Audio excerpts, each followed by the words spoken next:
Hello football freak, কি অবস্থা সবার? আশা করি আপনারা সবাই ভালো আছেন। আজকের ভিডিওতে আমরা কথা বলবো রদ্রিগোর ট্রান্সফার নিয়ে। আপনারা হয়তো ইতিমধ্যে জেনে গিয়েছেন যে রদ্রিগোকে রিয়াল মাদ্রিদ 100 মিলিয়ন ইউরোর মূল্যে সেল করতে যাচ্ছেন। তো রদ্রিগোর কোন ক্লাবে যেতে পারেন এবং কোন ক্লাবে তিনি গেলে তার জন্য বেস্ট অপশন হবে, এটি আমি ভিডিওর শেষে বলবো। তো আসুন ভিডিওটি শুরু করি। তো দেখেন, রদ্রিগো এই রিয়াল মাদ্রিদ টিমে জায়গা পাচ্ছে না, অর্থাৎ স্টার্টিং লাইন আপে কিন্তু তার জায়গা হচ্ছে না জাবি আলোনসোর আন্ডারে। আর ফিফা ক্লাব ওয়ার্ল্ড কাপে সেটি আমরা দেখতে পেয়েছি যে তিনি কিন্তু নিয়মিত কোনো গেমেই ছিলেন না এবং তাকে বেঞ্চ থেকেও খুব বেশি একটা সময় খেলানো হয়নি, তাকে কিন্তু অনেক কম সময় খেলানো হয়েছে। যার ফলে আমার মনে হয় রদ্রিগো চাচ্ছেন অন্য কোনো ক্লাবে যেতে। আর আপনারা যারা রিয়াল মাদ্রিদের খেলা ফলো করেন তারা অবশ্যই জানেন যে রিয়াল মাদ্রিদের হয়ে যখন রদ্রিগোকে লেফট উইং এ ব্যবহার করা হয় তখন কিন্তু তার থেকে দুর্দান্ত পারফরমেন্স আশা করা যায়। আর বর্তমানে রিয়াল মাদ্রিদের স্কোয়াডে এত লেফট উইঙ্গার আছে যে সেখানে রদ্রিগোর জায়গা হওয়া অনেকটাই মুশকিল। আর রাইট উইং এ তিনি খুব একটা ভালো পারফরমেন্স করতে পারেন না, এটা আপনারা সবাই জানেন।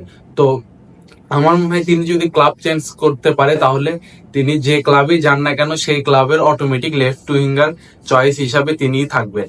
তো এই জন্যই আমার মনে হয় রদ্রিগোকে ক্লাব ছাড়া উচিত। তো তিনিও ইতিমধ্যে হয়তো ডিসিশন নিয়ে ফেলেছেন যে তিনি ক্লাব ছাড়বেন, আর রিয়াল মাদ্রিদও তাকে সেল করতে চায়। তো তার হাতে অনেকগুলো অপশনই আছে, অনেক বড় বড় ক্লাবই তাকে কেনার আগ্রহ প্রকাশ করেছেন, লাইক ম্যানচেস্টার সিটি, লিভারপুল, তারপর বায়ার্ন মিউনিক, পিএসজি, এরকম অনেক বড় বড় দলই তাকে কিনতে চেয়েছেন। তো লিভারপুলের কথায় ফার্স্টে আসি। লিভারপুলে তিনি যদি যান তাহলে সর্বপ্রথম লুইস ডিয়াজকে সেল করতে হবে লিভারপুলের অনেক বেশি দামে। অর্থাৎ লিভারপুল বোর্ডও কিন্তু এটাই জানিয়েছেন যে তারা যদি লুইস ডিয়াজকে বেশি প্রফিটে সেল করতে পারে তাহলেই কেবল তারা মাত্র রদ্রিগোকে কিনতে যাবে। কেননা রিয়াল মাদ্রিদ কিন্তু এবার ট্রান্সফার উইন্ডোতে অনেক টাকা খরচ করে ফেলেছে অলরেডি। তো আমার মনে হয় লুইস ডিয়াজ যদি অন্য কোনো ক্লাবে না যায়, তাকে যদি অন্য কোনো ক্লাব বেশি টাকা দিয়ে না কিনে নেয় তাহলে কিন্তু লিভারপুলে যাওয়ার রদ্রিগোর কোনো চান্স থাকবে না। আরেকটি ক্লাবের কথায় আসি, সেটি হচ্ছে পিএসজি। এই পিএসজি তে বর্তমানে যদি আপনি দেখেন, পিএসজি লেফট উইং এ খাবারজখেলিয়া আছে, বারকোলা আছে, আবার ডেমবেলেও কিন্তু লেফট উইং এ খেলতে পারে। তো পিএসজির এরকম স্টার ভর্তি টিমে আমার মনে হয় রদ্রিগোর জায়গা করে নিতে একটু হলেও কষ্ট হবে। তো আমার মনে হয় পিএসজি তে যাওয়া তার খুব একটা ভালো ডিসিশন হবে না। যদিও নাসির আল খেলাইফি আমার মনে হয় এই ডিলটি করেও ফেলতে পারে, কেননা রিয়াল মাদ্রিদ যেভাবে এমবাপ্পেকে নিয়ে গেছে প্যারিস থেকে মাদ্রিদে, সেইভাবে নাসির আল খেলাইফি হয়তো চাইবে যে রিয়াল মাদ্রিদের কোনো বড় স্টারকে পিএসজি তে নিয়ে আসতে। আরো একটি অপশন আছে, সেটি হচ্ছে আর্সেনাল।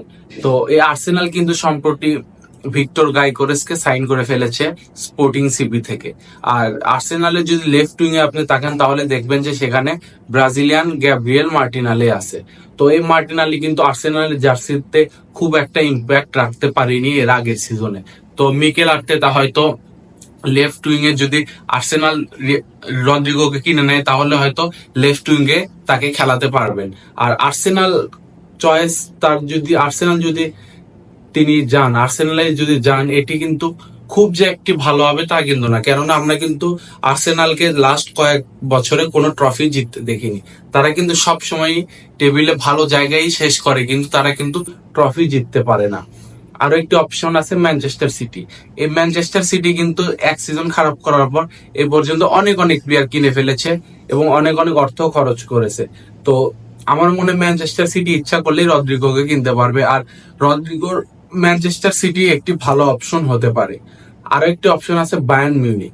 এই বায়ার্ন মিউনিকে বর্তমানে যদি আপনি লেফট উইঙ্গারের দিকে তাকান তাহলে দেখবেন যে বায়ার্নের লেফট উইঙ্গে এখন বর্তমানে খুব একটা ভালো কোনো প্লেয়ার নেই। তো বায়ার্ন মিউনিক অনেক ভালো একটা ক্লাব হতে পারে যদি বায়ার্ন মিউনিক চায় তাকে নিয়ে আসতে রিয়াল মাদ্রিদ থেকে 100 মিলিয়ন খরচ করে, তাহলে বায়ার্ন মিউনিকও গুড অপশন হতে পারে রদ্রিগোর জন্য।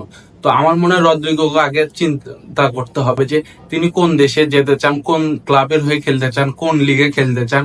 এই এই ডিসিশন গুলো সম্পূর্ণ তার নিজের উপর নির্ভর করে। তবে আমি আপনাদেরকে ভিডিও ফার্স্টে বলেছিলাম যে আমার পার্সোনাল অপিনিয়ন শেয়ার করব যে রদ্রিগোর কোন ক্লাবে যাওয়াটা বেস্ট হবে। তো এতগুলো অপশনের ভিতরে PSG, Arsenal, Bayern, man city, এই 4-5টা অপশনের ভিতর যদি আপনি দেখেন রদ্রিগোর জন্য সবচেয়ে বেটার এবং ভালো অপশন হবে বায়ার্ন মিউনিক। বায়ার্ন মিউনিকে যদি যান তাহলে তিনি কিন্তু লেফট উইং এ তার জায়গা অবশ্যই পাবেন, এবং বায়ার্ন মিউনিক কিন্তু বর্তমানে তাদের টিমটি নতুন করে গঠন করতেছে। তো আমার মনে হয় বায়ার্ন মিউনিকে গেলে তিনি অনেক ট্রফিও জিততে পারবেন। আর বুন্দেসলিগায় তো বায়ার্নের মতো টিম খুব একটা নেই, আর তারা কিন্তু চ্যাম্পিয়ন্স লিগেও বরাবরই ভালো পারফরমেন্স করে আসতেছে।